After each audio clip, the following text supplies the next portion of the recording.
Hello, happy Sunday. It's another week. I cannot believe we are almost through August. It is so crazy to me. I had every intention of getting some more things done around the kitchen today, and you know what? It just didn't happen, and that's okay. I'm going to allow for some grace and move those plans to tomorrow when it's a little less crazy of a day. But what I am going to do right now is get dinner going, and I am going to take you along. I am making a pot pie soup, and I'm using the chicken and the chicken broth that I made, well, the rotisserie chicken from yesterday, and the broth that I made from the bones. And so if you missed that, make sure you go back and watch that video of my full day in the kitchen yesterday, and I'll be looking forward to hopefully a video of my day in the kitchen tomorrow. But for today, let's make dinner together.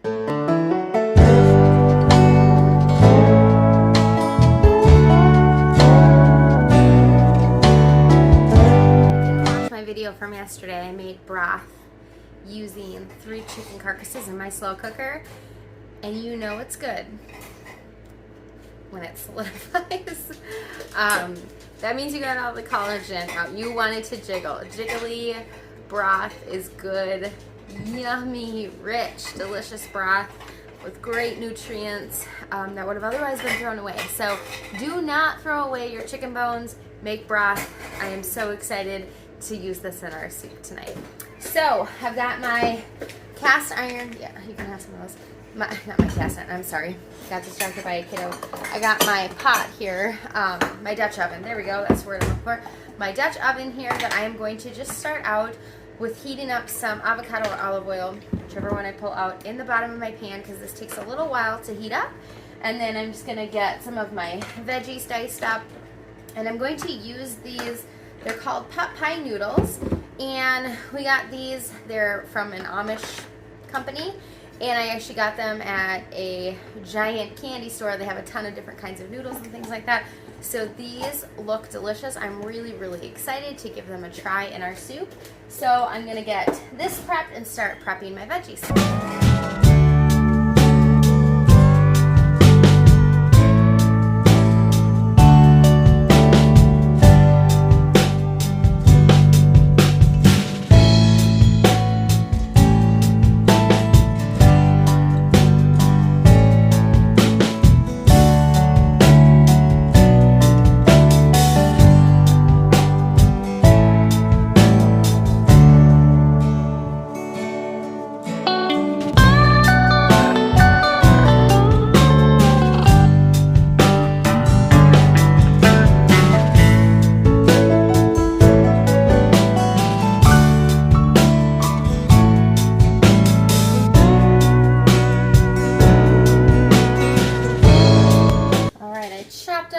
The veggies.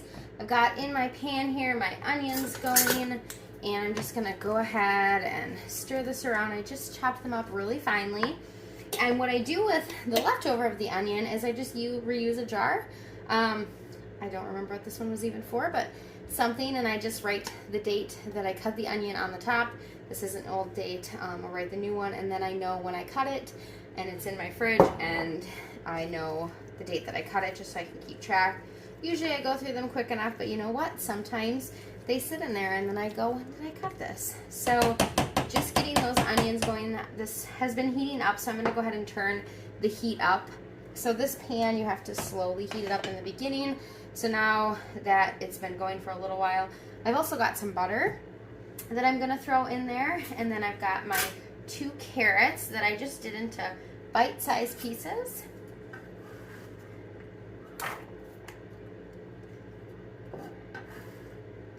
And then I've got some celery that I also did into bite-sized pieces. 2 pieces of celery. And then you saw I also cut up some garlic, and I will add that in here in just a couple minutes. But I'm just going to let these flavors kind of marry together. And I'm going to season it a little. There is so much seasoning in my broth already.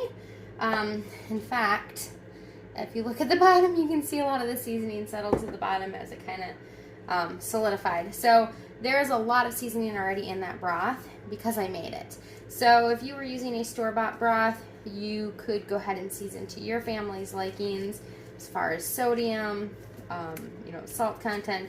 things like that. It's kind of really up to you.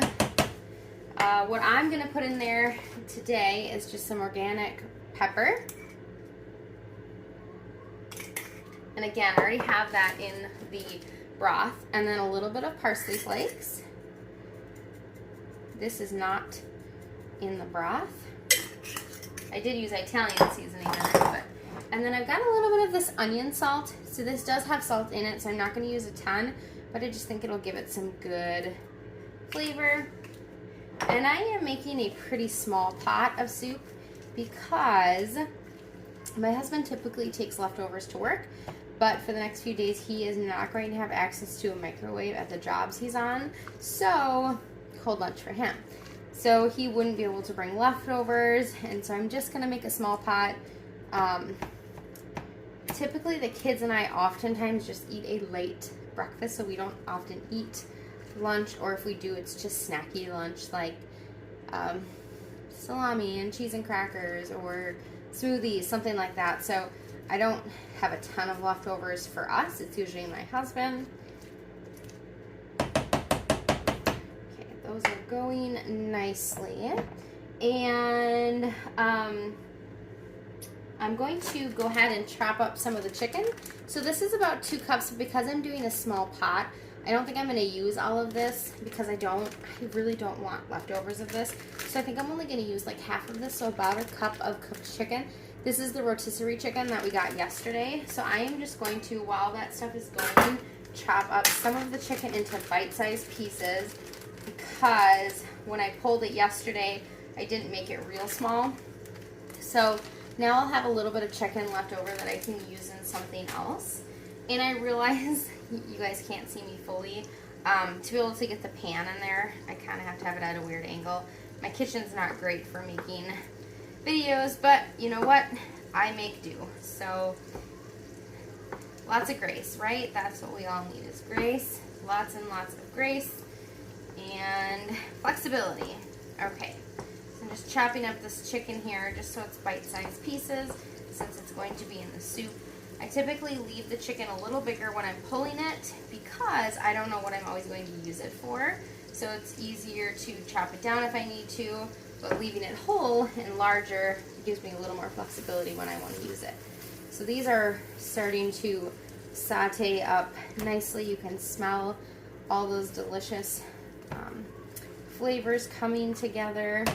So you could either make a roux now to thicken it, but what I'm going to do is I'm actually going to use some heavy whipping cream later to make it creamy with some cornstarch.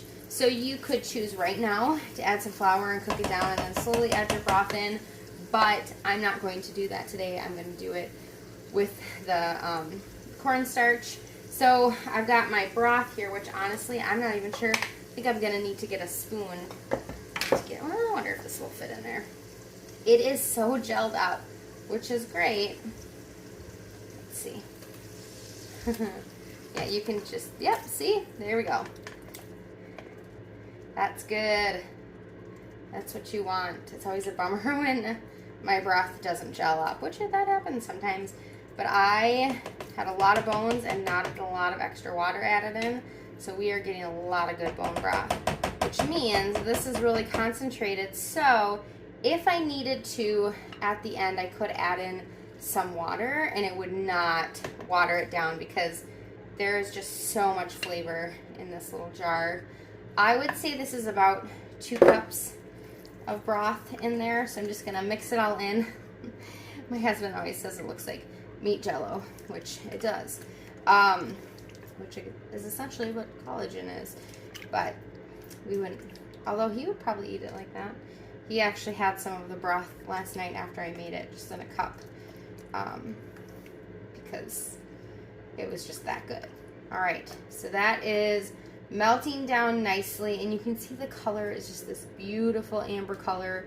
I did add some turmeric, so that helps with the color, but also it's just that we got all those good nutrients out of those chicken bones, which is exactly what you want. So now what I'm going to do is I'm just going to put the lid on this, and I'm going to let it come to a boil and just start to cook down those carrots and garlic in. So I'm going to add that in right now. Ideally, I would have liked to saute it in there for a couple minutes, but I looked down at my cutting board and realized I forgot to add it in there. So, I'm just going to add it in now. That's okay. It's going to be simmering for like 45 minutes before we eat anyways, just based on when my husband usually gets home from work. So, you know what? We all make mistakes in the kitchen, and that's okay, because as long as we're cooking, we're learning. There we go. Now let's let it simmer. Okay, I'm back. It is really boiling away. I did not want to let it go that long, but my dog wanted to go outside. So, let's see. I'm going to turn this a little. Okay, so you can see my pan there. I'm going to add in my chicken, and this is, again, cooked rotisserie chicken. I got a couple at Costco, and I made broth, and I made some make-ahead meals using some of the chicken. All right, okay, so that's in there. Next, I'm going to add in some peas, and you could do whatever veggies you like. So these are petite peas. These are from Trader Joe's. You could use regular peas. You could do no peas. My son doesn't really like peas, but I just put them in things anyways because they're good. So I'm just adding in some peas. Again, it's totally, I'm just going to put the rest of them in there. Totally your preference, how much you want to use. I would say that was maybe about a cup of peas. Okay, and then the next thing I'm going to add in is some corn.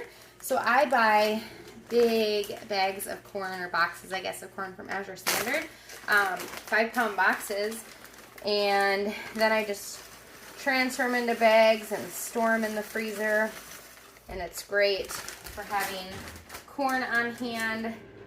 That tastes good. Okay, got that in there. So I'm going to bring this back up to a boil, and I'm going to let it simmer then. I am not going to put these noodles in until my husband gets home, because he usually gets home and gets cleaned up and stuff. So these say 12 to 15 minutes. So I will wait until he gets home to add these in there, because I don't want them to get mushy. Now they are probably going to absorb some of this liquid, so if I have to, I can add in a little bit of water, but I am going to be adding in that heavy cream later on at the end. So we will get some liquid that way as well, but that will be at the very, very end. So just gonna pop this lid back on and let it keep going. My husband's home and getting cleaned up, so I'm gonna add the noodles to the soup. So there's a couple cups in here. So I am going to, I'm actually going to get a measuring cup here. I've never cooked with these noodles, so I'm not entirely sure how big they're going to get. So 1 cup, maybe just under 2 cups I'll put in there. I'll save the rest for another meal. I'm just going to stir that all in there. And we do want this to be a thicker soup, because it's a pot pie soup, right? So pot pie filling is like that gravy, creamy goodness. So I am totally okay that the broth does get absorbed some by these noodles. Like I said, I can add in some water if I need to, but we are going to be adding in that cream, and that will help to add some more liquid to it. So I'm going to pop the lid back into the soup. I'm going to cut up 2 Honeycrisp apples, and we're going to have some caramel dip with it. We are getting into that season, that fall season, and then I got out some saltine crackers, and I'm just going to whip up some butter with some no salt seasoning, and we just brush that on top of the crackers like as we're eating it. My kids absolutely love it. They ask for it, and it's literally just butter and no salt seasoning. And I'm going to dish that up on my cutting board here while the noodles are cooking. I